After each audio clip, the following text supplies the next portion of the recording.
Well, it's time for movie reviews on Pure 24/7 Radio, and I'm Nathan Thomas here with the one and only Andy Godfrey. Hi, Andy. How are you doing? Hey Nathan, I'm great. Yeah, we've had a very busy week here in Milton Keynes. We've had 150 school children in my church with the brief to teach them what Christians believe about Easter. And as we often say, if the kids are going to learn what Christians believe about Easter, they may as well learn it from us as from anybody else, you know. Yeah, that sounds and so fantastic. that's been a real joy and a real thrill. And we I've just been so excited this week to have that opportunity. So it's been really good. It's been a busy week. I haven't got to see as many films as I would like this week because of being so busy, but I did get to see three, so we can talk about those. Awesome. I look forward to it. Well, it's great to hear what you're doing, teaching children about what this the meaning of Easter and then the crucifixion and all that. It is something that perhaps, well, I think every one of us needs to be reminded of what really happened. Why are we celebrating Easter? Where did it really all come from, and where did it all start? So that's just really brilliant. Yeah, I mean, for me, one of the most exciting moments, we've got this presentation that we do. We've been doing it for several years. We're always tweaking it. You know, we use videos and craft and games and talks. But I get to explain to the kids why churches do communion or mass or, breaking of bread, whatever you call it. So I get to stand up the front with a loaf of bread and rip it in half. And then I get to pour out we use blackcurrant juice with the kids. And I always make this big joke about the fact I'm going to get in trouble if I spill the blackcurrant juice on the floor. And in fact, on Tuesday, I did. I spilled some blackcurrant juice on the church carpet. Like I was worried I was going to get in trouble for that. But yeah, it's an exciting opportunity. And not just with the children, it's the teachers. One of the teachers sort of said, well, I can understand now why you guys do communion. Never really appreciated that broken bread represented the broken body of Jesus, and the wine represents I think the wine is easier to understand. It represents the blood of Jesus. But she said, I never really understood why you guys broke up bread and ate it. Well, Jesus' body was ripped up, Jesus' body was torn apart, and the bread's a picture of that. And he asked us to do it to remember him and what he went through for us. So, and it's interesting actually, because one of the films we're going to talk about, not in great detail, because I want to save a little bit. One of the films we're going to talk about is the fact that it's an Easter related story. So we'll talk about that. Yeah. Yeah, awesome. Well, that's wonderful to hear. Where would you like to start then today? Let's start with this one because with this new film that's coming out, not yet, and which I don't really want to review in full yet, but I do want to mark people's cards. So if there are people listening to this who perhaps are Sunday school teachers or youth group leaders in particular, I want to mark your card. Please write in your diary the date of the 11th of April. Now, this is the day that a new animated film is coming out in advance of Easter, and it's called King of Kings. So what happened was back in the mid-19th century, Charles Dickens was writing novels, Oliver Twist, Christmas Carol, and so on. And he wanted to write a book for his children to help them understand who Jesus was. This book is still available, but obviously it's not regarded as one of Dickens' classics. I never knew he wrote this until I heard about this film. And he wrote this book, and in the book, he took Luke's gospel and basically sort of told it Charles Dickens style. He took the stories and told them in his own words kind of thing, but always emphasizing that this is a true story, not just one of his made up stories. So he wrote this book. It's called The Year of Our Lord. And you can still get it on Amazon. And he wrote this book for his young children. So what the film starts, Charles Dickens used to go around and do stage performances of his book. So he would stand on stage, people would come and hear him read his books. And we start with a scene from A Christmas Carol. And he's on stage reading the end of A Christmas Carol to an audience in a theatre. And suddenly there's a disturbance behind the curtain. And the camera swings around, we go behind the curtain, and we find that Charles Dickens' wife is there with the children, and the children are running amok. They're playing games, and they're actually causing a bit of a disturbance. And Charles Dickens' little boy is, it turns out, obsessed with the story of King Arthur.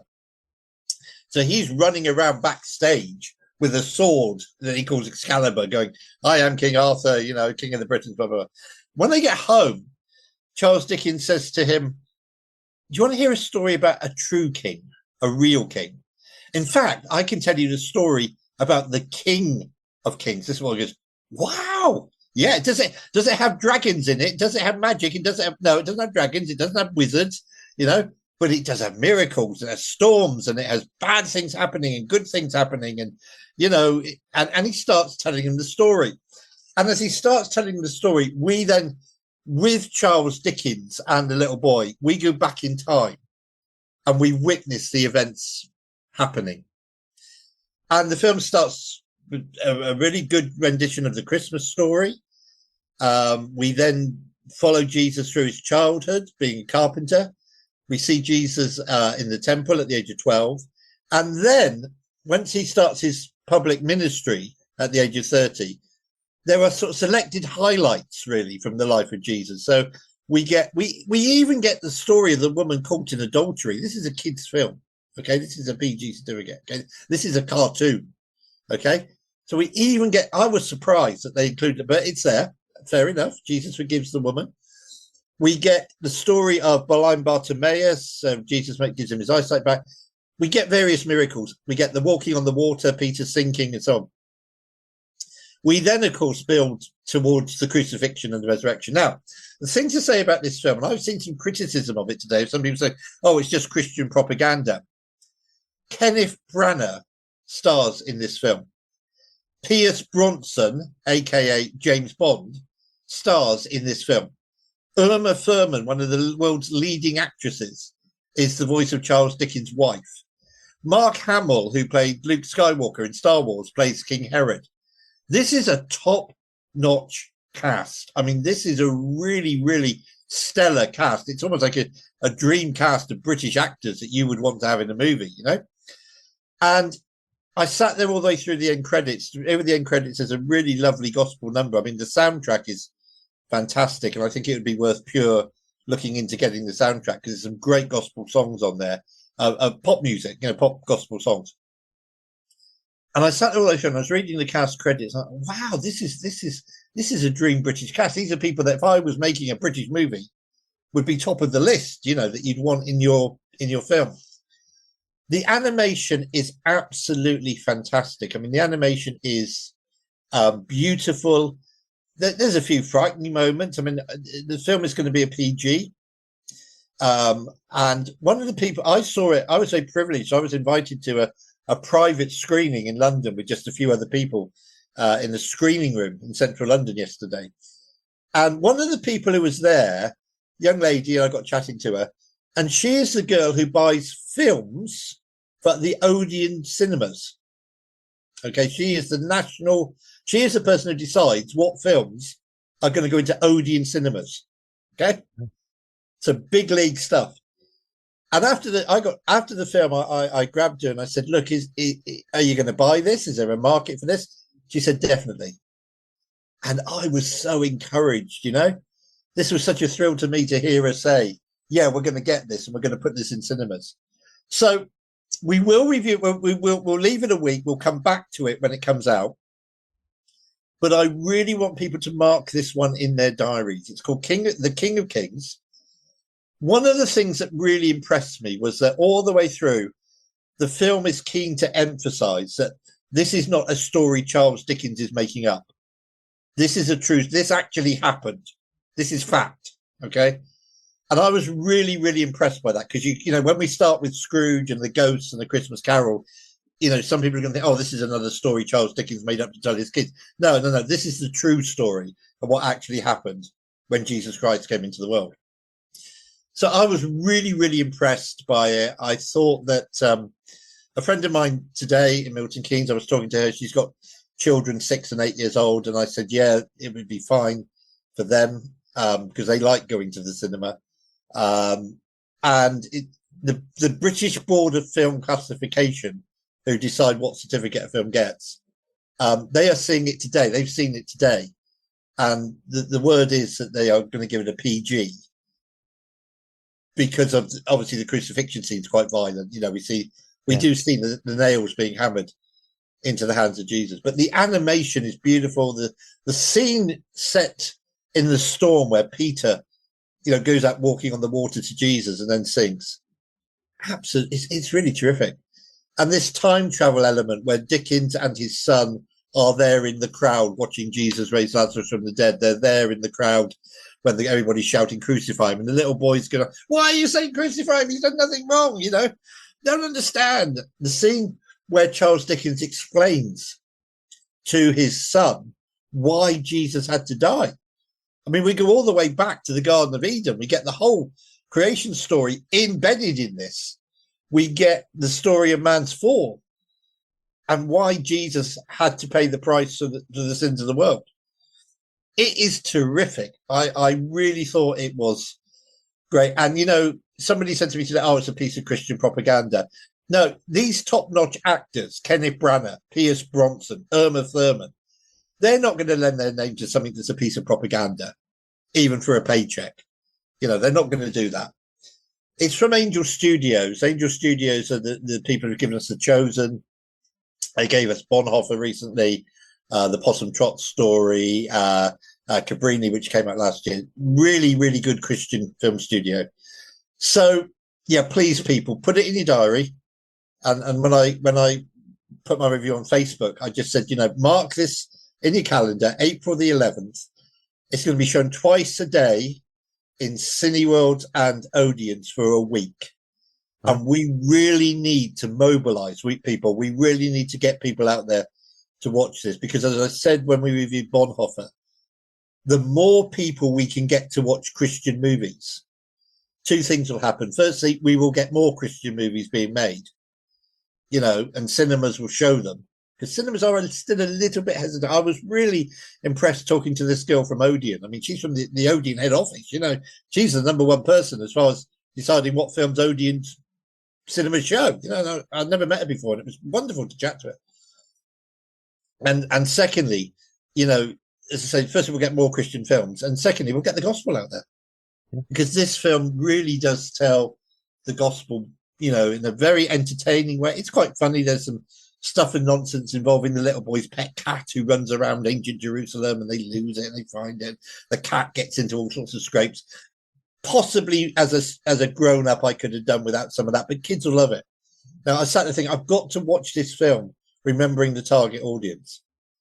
And this is the story of Jesus, no holds barred, with a target audience of 8 to 12-year-olds.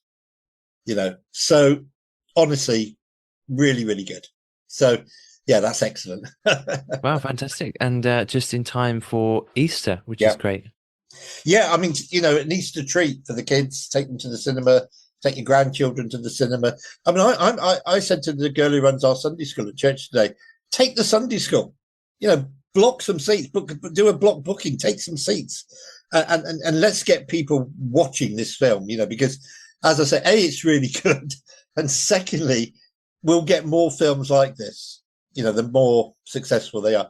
I'll alert everybody to when it comes out on DVD and Blu-ray, because I think when it comes out on DVD and Blu-ray, churches can show it to Sunday school groups and youth groups. It will be a really useful tool actually for churches and Sunday schools to have. So yeah, I'm very impressed with Angel Studios at the moment. Their output is really, really good.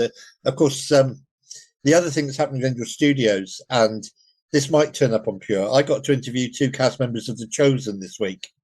Awesome. And this is something else to look out for. So The Chosen Series 5 opens. This is the crowd-funded TV series about the life of Jesus and the disciples. We've had some stuff on the show about The Chosen before on Pure.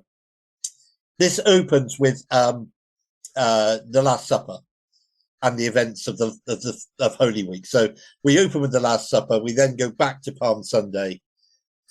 You know, and we see the events unfold as the week goes on, leading up to. And what they've done is the first 2 episodes of The Chosen season 5 cover Holy Week, basically. And what they've done is they've taken these 2 episodes and they've edited them together to make a 2-hour-long movie. And they're releasing that in cinemas as well. So there's going to be a double blessing from Angel Studios. I've seen these episodes. I have to say that the scene with Jesus clearing the temple, you know, the Bible says he made a whip and he went in there and he pushed out the money. That's a brilliant scene. I mean, Jonathan Rumi, who plays Jesus, is doing his best Indiana Jones impression. or the other way around. I don't know, but I mean, the way he handles the whip, you see him. You see Jesus very skillfully bend down and wrap his whip around the leg of one of the tables and yank it away. And the money goes flying everywhere. And he looks for all the world like Indiana Jones and Raiders of the Lost Ark. That said, Raiders of the Lost Ark again is fiction.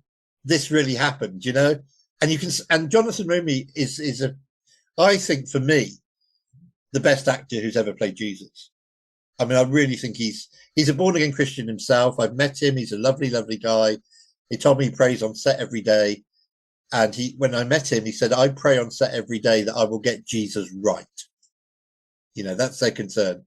So we're trying to balance the humanity of Jesus and the divinity of Jesus, And I think The Chosen does that really, really well. I mean, Dallas Jenkins, who's the writer/director, has got that balance just about right.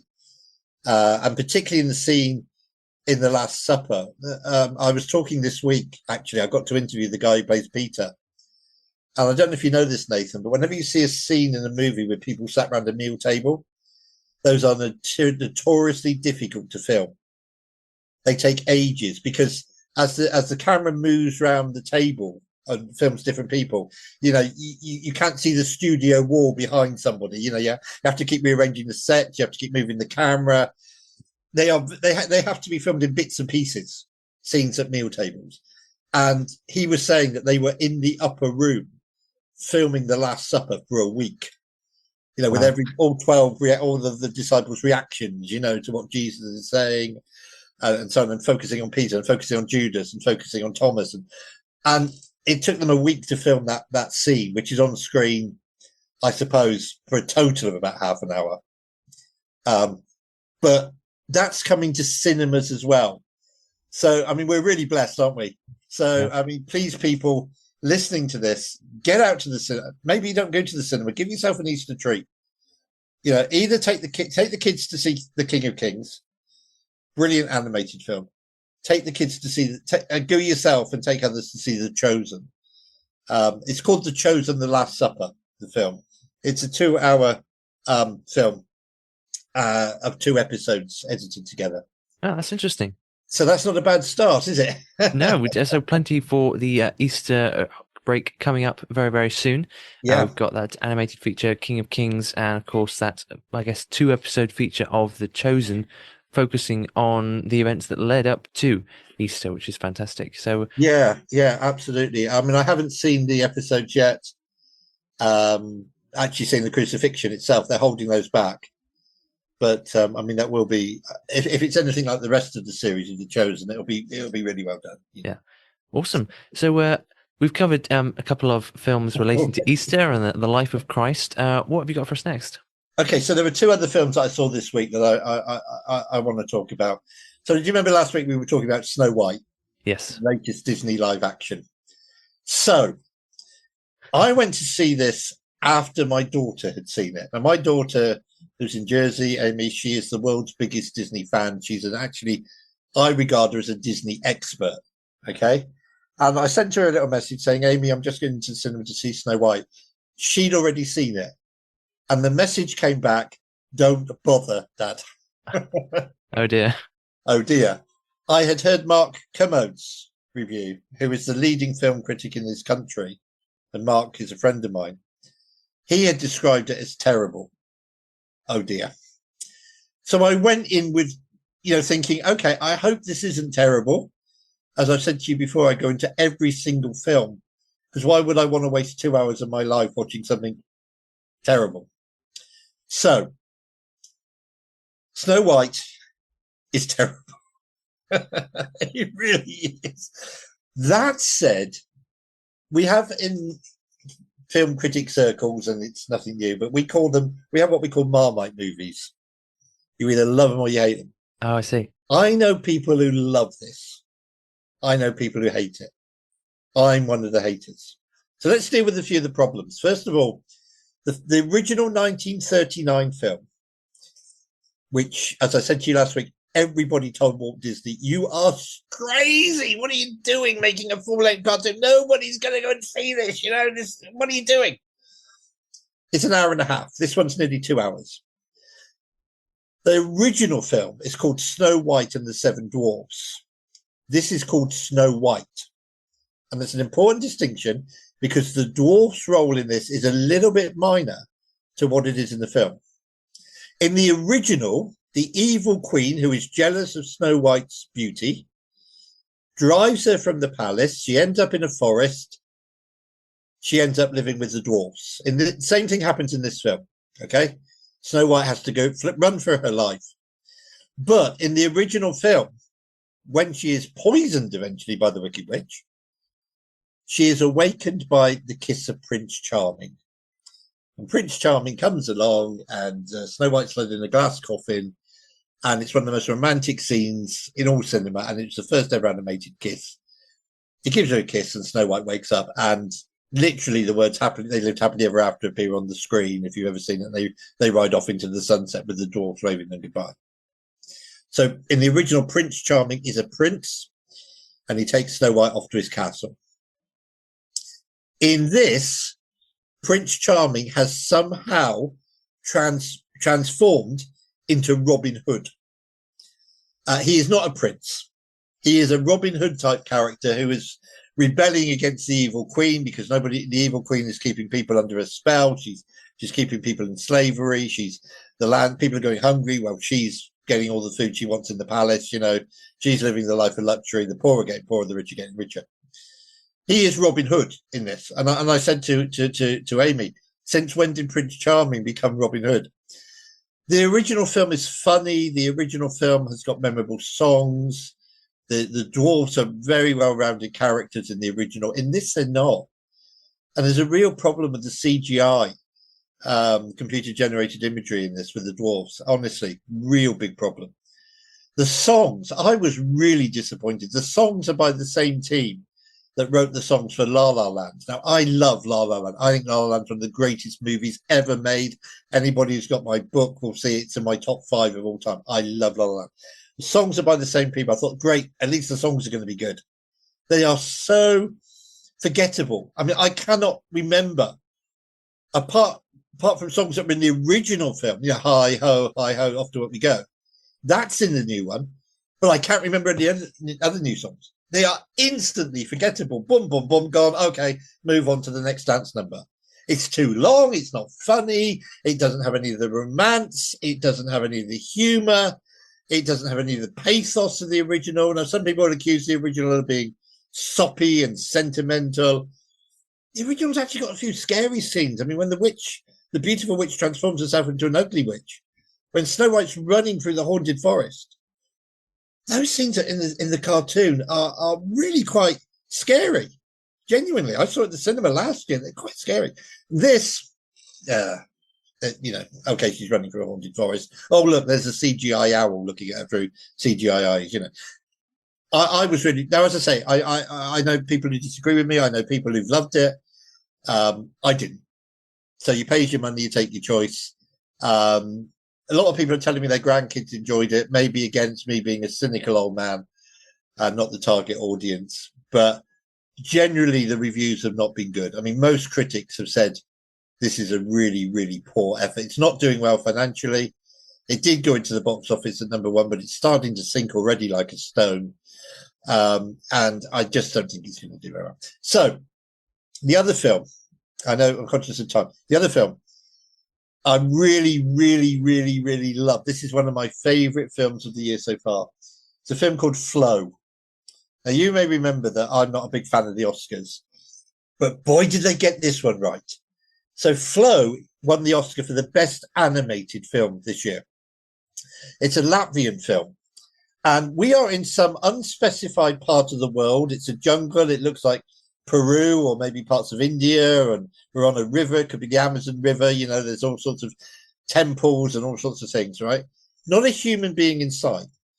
And clearly some form of climate change has happened, which has caused worldwide flooding. Okay? We meet a cat. Now, this is effectively a silent film. There's no humans in it.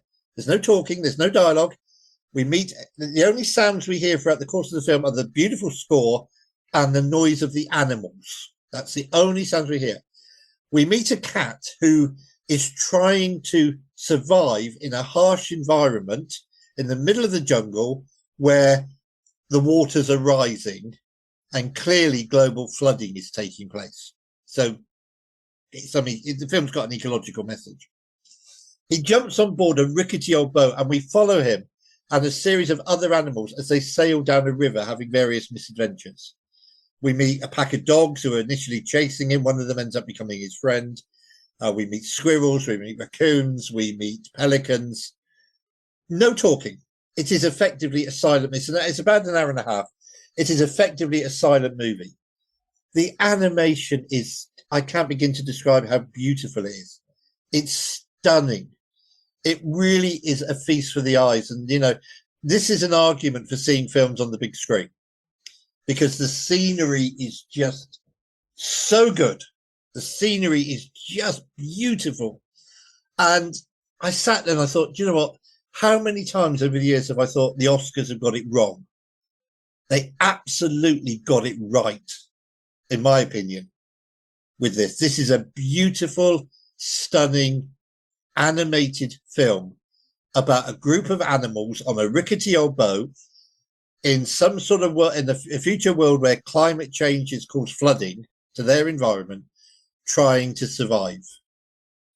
And I loved it. I absolutely loved it. As I came out the cinema, a friend of mine said, "Oh, hi, Andy. Did you enjoy that?" And I didn't know a friend of mine had been in the same screening and from church. And we both went, "Yeah, that was fabulous," And the score is beautiful. I've been playing the soundtrack all week. Here, it is a film that just looks so good. I mean, don't go in expecting a dramatic story. Don't go in expecting clever. It's just a silent movie about a bunch of animals trying to survive and learning to live together on a rickety old boat amidst a climate disaster. Loved it, loved it, loved it, loved it. There are 3 films out, new films out today, but I don't think we've really got time to go into those. I'll report back on those next week because I want to just mention one film that's on TV. But honestly, Snow White, take it or leave it. Seriously, watch Snow White and the Seven Dwarfs. Just it's a lot more fun. It's a lot more concise. It's got a lot more pathos and it's got a lot more humor in it. It's a beautiful film. Go see Flow, please. I mean, Flow is just adults. I mean, it's a cartoon, but Flow is just a visual treat. I'm not an animal lover, but I love this. It's a visual treat for the eyes. Just a feast for the eyes. Yeah, I mean, I do like those films where they take time to show you the scenery. I mean, sometimes you can rush along quite quickly. It's all about the action, but it is really nice. Those slightly more, I guess, slightly slower paced films, slightly simpler films. The real focus is on the beautiful scenery. Yeah, and this is all animated. There was a time when they used to say it was impossible to animate water properly. You look at some very early cartoons, trying to get water animated. And the first film for me to really get water right was Toy Story, actually, but that was done on a computer where we see a rainstorm. This is a river flooding. I assume it's meant to be the Amazon River. This is a river flooding. The flow of the water, the film's called Flow. And honestly, yeah, you're right, Nathan. The scenery is just glorious. But this, again, is an argument for seeing films on the cinema. I mean, I saw it on a really big screen. I was so glad I did. And I would go back and sit through it again. Because I just thought, this is good. This is really good. Wonderful. Well, it's got a story, but yeah. Yeah, so fantastic. can we just mention one film at home because I'm conscious that we're running through time? Yeah, that's fine. Yeah. Okay, if we've got time. So I want to mention, we've never done this before. I want to mention a film that's on Film 4 this week. So again, accessible to everybody, hopefully, now, Film 4 or Channel 4. This is a film that came out in 2022. It's been available to stream, for years, but it's getting its network premiere on Channel 4 this weekend. And with Mother's Day coming up, I wanted to bear this in mind as well. We record it and whatever. It's a film you can watch with Mum. So this is a film called Mrs. Harris Goes to Paris. Now, Andy Godfrey went to Paris last November, but not for the same reason that Mrs. Harris goes to Paris. So we're in the 1950s. We are in the East End of London. Mrs. Harris, who's played by Leslie Mandeville, who is one of our great British actresses. I mean, she really is a great British actress. She is a cleaning lady. She's down on her luck. She's a cleaning lady. She's struggling to make ends meet. Things haven't really got back on their feet in the east end of London after the war. You know, there's still a lot of bombed out buildings and all the rest of it. And she gets a visit one day from a Ministry of Defence official who tells this down on her luck cleaning lady that she's actually owed a lot of money from the government because her husband had a war pension and she hadn't claimed it. Now, I don't know if this would happen today or not, but she gets, it's based on a true story. She gets this visit from this government official saying, we actually owe you a lot of money. Oh, really? Wow. This is, you know, and she's having a conversation with her friend and she's reading a magazine.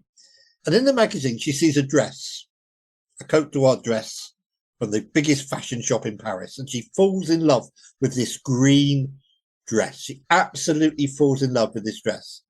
And her friend says to her, what are you going to do with all this money you've come into? And she looks at the magazine and she looks at her friend and she goes, I'm going to go to Paris to buy that dress. I think, don't be stupid. You can't afford that. This dress is hundreds of pounds. You know, it's from the top fashion designer in Paris. Okay. She goes, no. I'm going to go to Paris. And so what happens is she gets all her money from cleaning. She gets it all in cash, all this money in cash, stuffed in her handbag, gets on a plane and goes to Paris. And she walks into Christian Dior, this little old lady, you know, cleaning lady, scruffy old coat, ragged shoes, you know, and the sort of guy at the door said, Madam, what are you, very posh, you know, I won't do a French accent. Madam, what are you doing here? You know, she said, I've come to buy that dress. I've come to buy, oh, no, let me help you out, he says. And she starts taking all this money out of the bag. And no, I have come to buy this. I've saved up. Here's the cash. Here's the money. I am going to buy that dress. It's a very funny, it's a very, very charming film. It is a film that talks a lot about, I guess, what our values are in many respects. What do we really value? But at the same time, about the need every now and again to pamper yourself, you know, to be nice to yourself. And I saw it at a press screening back in 2022 and I fell in love with it. And I just thought, oh, come on, Godfrey, you know, you're watching a film about a woman buying a dress. How can you? But it's just so funny. It's so charming. It's so lovely. She eventually gets to meet the Christian Dior himself, you know, this great famous dress designer. And she says to the guy next to her, he looks like my dustman man, you know. And it's just full of witty, sardonic, satirical humor. And honestly, it's on film 4 this weekend, and I really want to heartily recommend it to anybody who hasn't seen it. It is just a joy. And I think maybe, let's say it's raining on Mothering Sunday. This coming weekend is Mothering Sunday, you know. Sit down with mum, put this on, watch it. Everybody will enjoy it. Everybody will have a good time. It is just a lovely, lovely story about a woman's determination to beat the odds and, you know, and buy this, pamper herself, treat herself to this dress because I'm entitled and I'm saved up. And why shouldn't I be nice to myself every? Well, why not? You know, it's very funny. It's a really good film. Yeah. Mrs. Harris Goes to Paris. And I certainly did not come back from Paris with I came back from Paris with a T-shirt. I did not come back from Paris with a dress, you'll be pleased to hear. Nothing quite so grand, but still. Yeah, exactly. Yeah. Mine was a T-shirt bought at the airport, you know, with the Eiffel Tower on it. But it is So those are my. So there are some new films out which I haven't seen coming out today, which I hope we can see. Next week's a bit quieter for me. I've had this really, really busy week. But those are my recommendations. That's where we're going this week. So mark 11th of April in your diary, folks. King of Kings. Yeah. Same time, The Chosen, The Last Supper. Don't bother with Snow White. If you want to see a lovely, beautiful animated film, go see Flow. Flow is terrific. And if you want a film to watch this mothering weekend, you know, it's Mothering Sunday on Sunday. If you want a film to watch with the family, just enjoy Mrs. Harris going to Paris and buying her dress regardless. Awesome. Well, thank you so much, Andy. It's been great to catch up on the latest in the world of cinema. Thank you so much for bringing us all these latest reviews, and I look forward to speaking again next week. Absolutely. Look forward to it. Thanks, Nathan, very much. God bless you and God bless Pure.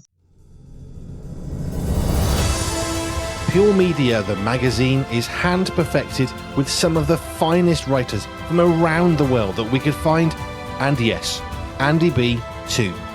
New editions are released just for you on the first Friday of every month, from our family to your family. Pure Media, the magazine, is available now. Sign up for free at puremediafamily.com/magazine.